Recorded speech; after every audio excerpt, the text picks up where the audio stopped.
जय हिंद दोस्तों।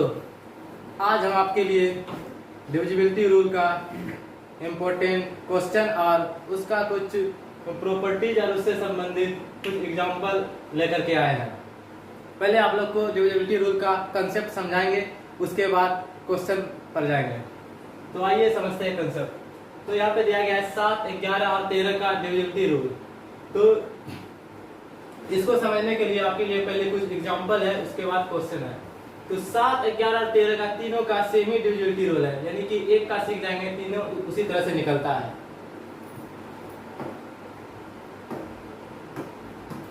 तो इसका डिविजिबिलिटी रूल चेक करने के लिए आप लोग को सबसे पहले 3 का पेयर बनाना होगा। जैसे कि यहाँ पर संख्या दिया गया है, इसको 3 का पेयर बनाना है। यहाँ पे एक बच गया, इसको डबल जीरो लगा सकते हैं। तो 3 का पेयर बना करके इसका डिफरेंस चेक करेंगे। डिफरेंस यानी कि हमेशा बड़ा नंबर में छोटा नंबर को घटाना है। इसका आंसर हमेशा पॉजिटिव आना चाहिए। इसी को हम डिफरेंस बोलते हैं। जब हम 922 में 5 घटाएंगे तो आ जाएगा 918, 917 आ जाएगा।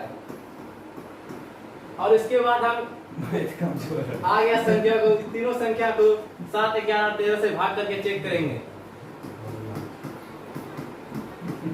जब इसको 7 से भाग करेंगे आ जाएगा 7 एकम 7, फिर बच गया 2, 7 21, 7 एकम 7, ये 7 संख्या कट जाएगा। फिर जब इसको 11 से भाग करेंगे तो 11 से नहीं कटेगा, और 13 से भाग करेंगे तो 13 से नहीं कटेगा। तो यानी कि पूरा संख्या सिर्फ 7 से ही कटेगा। तो दूसरा संख्या को जब चेक करेंगे तो 3 का फिर से पेयर बनाएंगे। तो यहाँ पे 3 हो गया, और इस पेयर को 3 बनाने के लिए डबल जीरो लगा सकते हैं। जब 489 में हम 6 घटाएंगे तो आ जाएगा 483। 483 को फिर हम 7, 11 और 13 से चेक करेंगे। जब हम 7 से इसको चेक करेंगे तो आ जाएगा 742 और बचेगा 6, 63, 7 9 63, यानी कि संख्या 7 से ही कट जाएगा। जब 11 से भाग करेंगे तो संख्या 11 से नहीं कटेगा, और 13 से भाग करेंगे संख्या 13 से भी नहीं कटेगा। तो ये पूरा संख्या भी सिर्फ 7 से ही कटेगा। फिर तीसरा संख्या को जब हम चेक करेंगे तो इसको भी 3 का पेयर बनाएंगे। जब 724 में हम 45 घटाएंगे तो बच गया 14, 14 में से 5 घटाएंगे आ जाएगा 9, और ये बच गया यहाँ पे 1, 11 में से 4 घटाएंगे आ जाएगा 7 और 6, 649। 649 को जब हम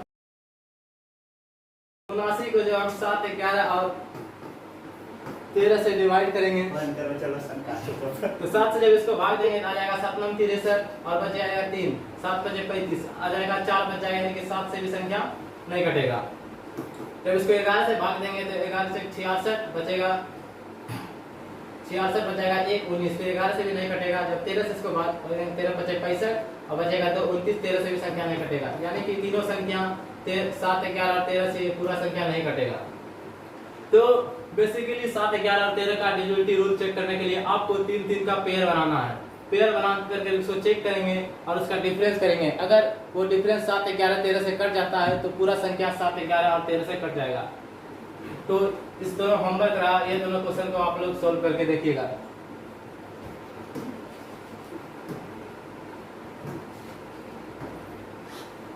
अब आप लोग को हम फिर से 11 का डिविजिबिलिटी रूल सिखाएंगे, इसलिए वहां पर तो तीनों का एक साथ ही चेक हो जाएगा। लेकिन 11 एक स्पेशल नंबर है, इसका डिविजिबिलिटी रूल चेक करने के लिए इसमें एक अलग से मेथड है जो बहुत आसानी से चेक कर सकते हैं।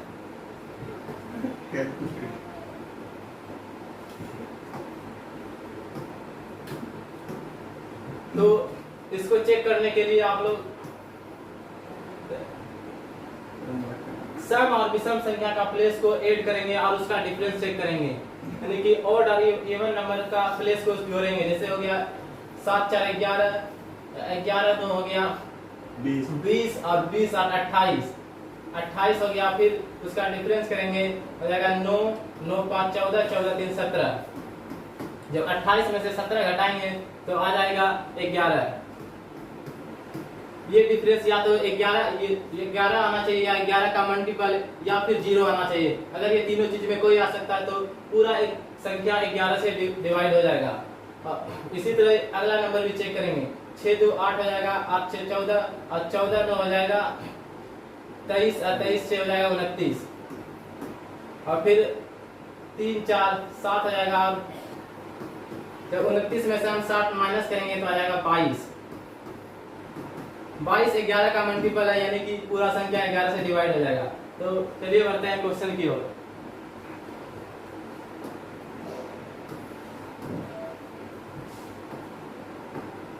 यहाँ पर दिया गया यदि कोई संख्या 11 और 13 दोनों से विभाज्य है तो यह आवश्यक रूप से विभाज्य होगी या होनी चाहिए।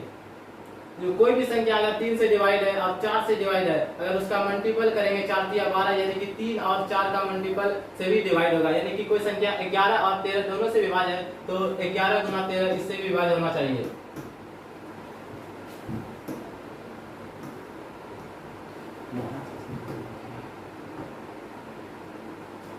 संख्या 2 9 1 8 2 4 5 निम्नलिखित में से किस संख्या से विभाज्य है? सबसे पहले हम लोग आसान नंबर से चेक कर लेंगे, उसके बाद 11 से चेक करेंगे। यहाँ पे दिया गया 12 यानी कि 4 गुना 3, 4 और 3 दोनों से विभाज्य होना चाहिए संख्या। 4 का डिविजिबिलिटी रूल है, लास्ट का दो संख्या 4 से कटना चाहिए, जो कि यहाँ पे 45 दिया गया, 4 से नहीं कटेगा। कोई भी संख्या 4 से नहीं कटा यानी कि 12 से भी नहीं कटेगा। और 3 का डिविजिबिलिटी रूल है कि इसका डिजिटल सम 3 का मल्टीपल आना चाहिए। जब इसको जोड़ेंगे आ जाएगा 9 2 11 11 1 12 12 8 20 2 22 4 24 5 29 आ जाएगा 29, जो कि 3 से नहीं कटता है, यानी कि पूरा संख्या 3 से नहीं कटेगा। और 9 का डिविजिबिलिटी रूल है कि इसका डिजिटल सम 9 आना चाहिए। जब इसको जोड़ेंगे तो 29 आ गया और 9 2 11, इसका डिजिटल सम आ गया 11, यानी कि 1 1 2 आगे 9 नहीं आया, तो ये पूरा संख्या 9 से नहीं कटा, तो बच गया ऑप्शन नंबर बी। अगर 3 ऑप्शन से नहीं कटा तो वाजिब है कि बी से कट ही जाएगा, तो इसका आंसर आ जाएगा बी।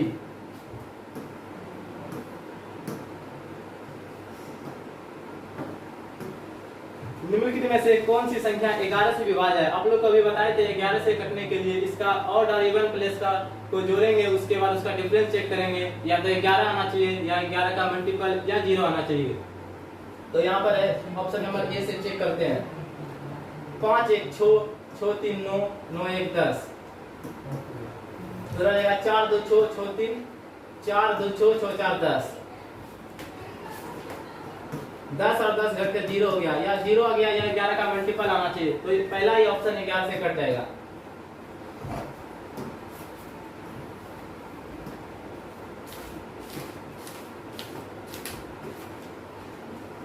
संख्या इतना में k का मान ज्ञात कीजिए ताकि वह संख्या 11 से विभाज्य हो जाए। फिर से 11 का डिविजिबिलिटी रूल चेक करने के लिए बोला गया है। तो यहाँ पर ऑड और इवन प्लेस का सम देखेंगे और उसका फिर डिफरेंस चेक करेंगे। हो गया 9 1 10 10 प्लस k 10 0 10 और 10 5 15 आ जाएगा 15 प्लस k, फिर हो जाएगा 4 3 7 8 7 15 15 2 17। जब हम 15 में से 17 माइनस करेंगे तो आ जाएगा माइनस का 2 और फिर प्लस के, यानी कि के का ऐसा मान रखें जो कि आंसर उसका आ जाएगा या 0 या फिर 11 का मल्टीपल आना चाहिए।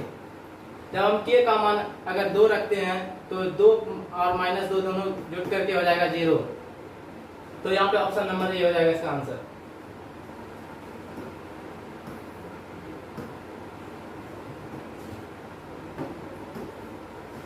यदि 9 अंकों की संख्या इतना 11 से पूरी तरह से विभाज्य है तो p स्क्वायर प्लस 5 का मान क्या होगा?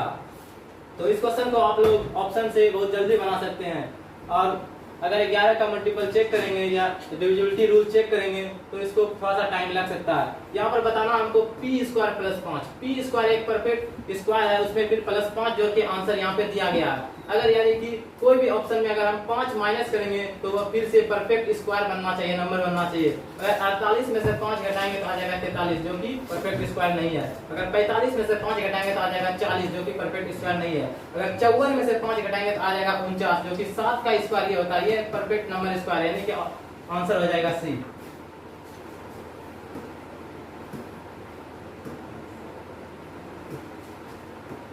लास्ट क्वेश्चन यहाँ पर दिया गया है, यदि 7 3 8 a और 6a 11 से भाज्य है तो a का मान क्या होगा? तो 11 का डिविजिबिलिटी रूल चेक करने के लिए बताए थे, ऑड और इवन प्लेस का सम का डिफरेंस चेक करेंगे। 8 7 15 15 6 21 हो जाएगा, फिर हो गया 3 प्लस a यानी कि 3 प्लस 2 हो गया 21 माइनस 3 प्लस 2a। जब माइनस से अंदर गुना करेंगे माइनस 3 माइनस 2a हो जाएगा, माइनस 3 21 में से 3 घटाएंगे तो आ जाएगा 18 18 फिर माइनस 2, ए का मान हमको ऐसा रखना है कि आंसर आ जाएगा या 0 या 11 का मल्टीपल आना चाहिए। तो अगर हम ए के जगह ऑप्शन को देखते हैं तो ऑप्शन में दिया गया यहाँ पे 9, अगर ए के जगह 9 रखते हैं तो 9 दूना 18 हो जाएगा, 18 माइनस 18 आ जाएगा 0, यानी कि 11 से संख्या कट जाएगा, इसलिए ऑप्शन नंबर 9 सी आंसर आ जाएगा 9। तो लास्ट क्वेश्चन यही था। तो धन्यवाद, आप लोग चैनल को सब्सक्राइब करें, लाइक करें और शेयर करें।